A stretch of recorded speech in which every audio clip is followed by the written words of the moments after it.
కాదు. అందుకే తెలంగాణ కోసం ఆనాడు 32 రాజకీయ పార్టీలను ఒప్పించిన, దేశ రాజకీయ వ్యవస్థను ఒప్పించిన, పార్లమెంటులో ఇక ప్రతి ఒక్కరిని కింది స్థాయి 4th క్లాస్ ఎంప్లాయీ నుంచి ప్రధానమంత్రి దాకా అందరినీ కలిసి మరి ఆనాడు ఈయన చూడంగానే మాకు తెలంగాణ గుర్తొస్తుంది అనే విధంగా కేసీఆర్ గారు ఎక్కడి కడపలేదు మొక్కని బండలేదు అన్నట్టు ఆనాడు విస్తృతంగా ఢిల్లీలో మరి ఆ రోజు చేసిన ప్రయత్నం వల్లనే రాష్ట్రం సాకారమైన విషయాన్ని కూడా నేను గుర్తు చేస్తా ఉన్నాను. అసెంబ్లీలో తెలంగాణ అన్న పదాన్ని నిషేధించబడే స్థాయి నుంచి ఇవాళ తెలంగాణ అసెంబ్లీలోనే మరి తెలంగాణ వాళ్ళు స్వయం పాలనలో నిలిచి ఉన్నారు అంటే ఇవాళ దానికి కారణమైంది కేసీఆర్ గారి రాజకీయ చాతుర్యం, బీఆర్ఎస్ పార్టీ యొక్క ప్రయత్నం అనే మాట కూడా నేను గుర్తు చేస్తా ఉన్నాను. ఎన్టీఆర్ గారి పేరు చెప్తే ఎట్లా అయితే తెలుగు వారు గుర్తొస్తారో, కేసీఆర్ గారి పేరు చెప్పగానే తెలంగాణ అని స్ఫురించడం కూడా అంతే న్యాచురల్. అంతే దేశవ్యాప్తంగా కూడా కేసీఆర్ అంటే తెలంగాణ, తెలంగాణ అంటే కేసీఆర్ అనే స్థాయికి మరి పేరు సంపాదించుకున్నాం. అందుకే మేము అనేది తెలంగాణ గలం, తెలంగాణ దళం, తెలంగాణ బలం, బీఆర్ఎస్ కేసీఆర్. అందుకే ఆ కేసీఆర్ దండు రేపు ఢిల్లీలో ఉంటేనే, పార్లమెంట్ లో ఉంటేనే తెలంగాణ రాష్ట్ర ప్రయోజనాలు పరిరక్షించబడతాయి. సమయము సందర్భం వచ్చినప్పుడల్లా, అవసరం వచ్చినప్పుడల్లా పార్లమెంటులో గలం విప్పాలి, తెలంగాణ బలంగా కనబడాలి అంటే తప్పకుండా బీఆర్ఎస్ ఉండి తీరాలి. ఈ విషయాన్ని దయచేసి ప్రజలు గుర్తించాలని నేను కోరుతా ఉన్నా.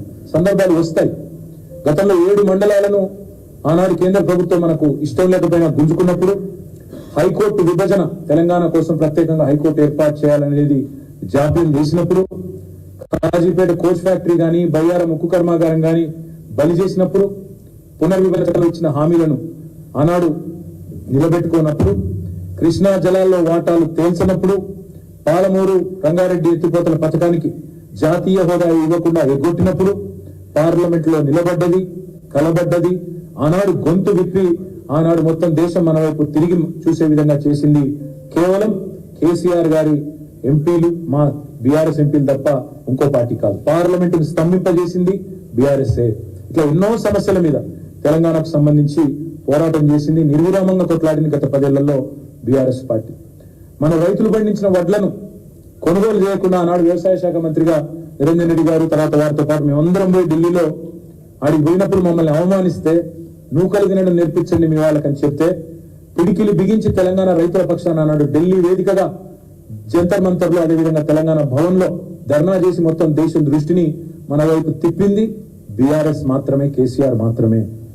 మోటార్లకు మీటర్లు పెట్టాలి అని మెడ మీద కత్తి పెడితే దేశంలోని అన్ని రాష్ట్రాలు ఒప్పుకున్నా మేము మాత్రం పెట్టం, రైతుల పక్షాననే నిలబడతాం అని తెగేసి చెప్పిన ఒకే ఒక్క నాయకుడు కేసీఆర్ గారు, ఒకే ఒక్క పార్టీ బీఆర్ఎస్. అందుకే బీఆర్ఎస్ ఎంపీలు ఢిల్లీలో ఉండాలి, పార్లమెంట్ లో ఉండాలి. సింగరేణిని వేలం వేస్తాం, ప్రైవేటు పరం చేస్తాం, సింగరేణిని కూలబెడతాం, అమ్మేస్తాం అని చెప్పి కేంద్ర ప్రభుత్వం తెగించినప్పుడు, మనకు బొగ్గు బ్లాక్లు ఇవ్వకుండా ఆక్షన్ లో పెడితే అడ్డుకున్న ఒకే ఒక్క పార్టీ, గొంతు విప్పిన ఒకే ఒక్క పార్టీ, గర్జించిన ఒకే ఒక్క పార్టీ బీఆర్ఎస్ మాత్రమే.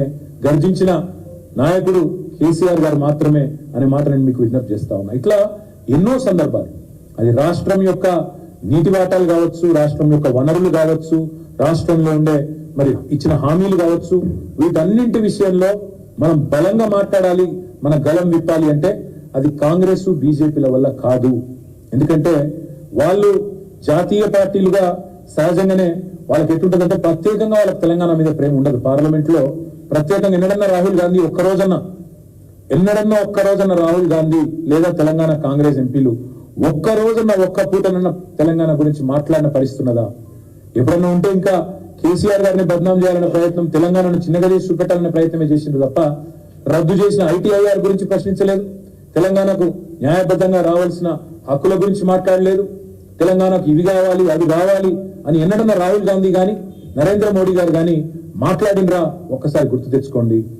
పార్లమెంట్ లో బీఆర్ఎస్ ఎంపీల దళం లేకపోతే, తెలంగాణ పార్టీకి బలం లేకపోతే తెలంగాణ పలుకుబడి ఢిల్లీలో పడిపోదా? దయచేసి ఆలోచించండి.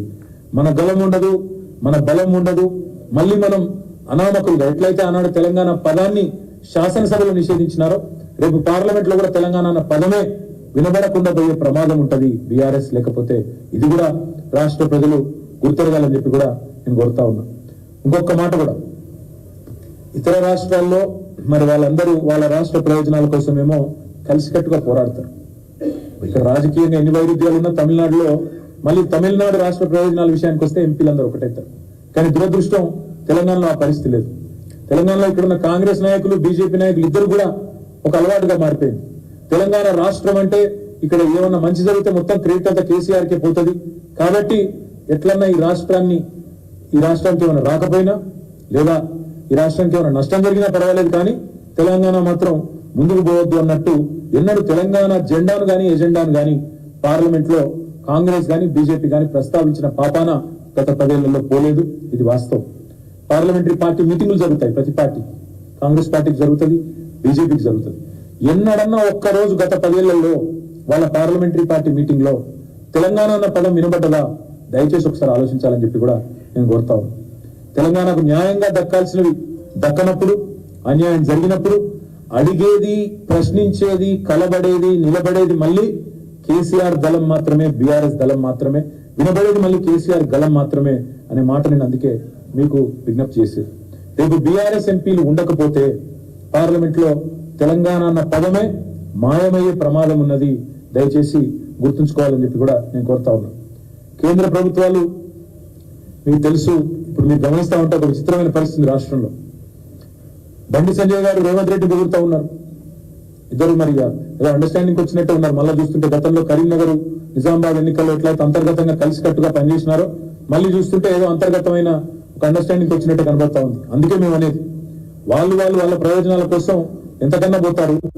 కానీ తెలంగాణ ప్రయోజనాలు కాపాడాలి అంటే, తెలంగాణ ప్రయోజనాలు ఢిల్లీలో తప్పకుండా అక్కడ ఉండే విధంగా పనిచేయాలి అంటే ఆ పని కేవలం బీఆర్ఎస్ ఎంపీలు చేయగలుగుతారు తప్ప ఇంకెవరి వల్ల కాదు. అందుకే కేసీఆర్ కు బలం ఇద్దాం, పార్లమెంట్ లో తెలంగాణ గలం వినిపిద్దాం, గులాబీ దళాన్ని పార్లమెంట్ కు పంపుదాం, ఢిల్లీలో తెలంగాణ బలాన్ని మళ్ళొకసారి పెంచుకుందాం.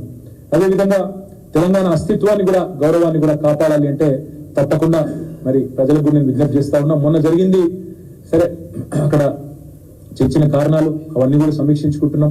ఏవైతే మార్పులు చేర్పులు పార్టీ చేసుకోవాలో అవన్నీ కూడా చేసుకుంటాం. మా వల్ల జరిగిన చిన్న పొరపాట్లు, చిన్న లోటుపాట్లు వాటన్నిటిని కూడా సరిదిద్దుకునే దిశగా మేము కూడా మా పార్టీలో అంతర్గతంగా కార్యాచరణ కూడా మేము మరి ప్రారంభించుకున్నాం. తప్పకుండా ఆ కార్యక్రమాన్ని కూడా రాబోయే రోజుల్లో ఆ ఫలితాలు కూడా మీరు చూస్తారు. కానీ ఇక్కడ తెలంగాణలో ఒక విచిత్రమైన పరిస్థితి.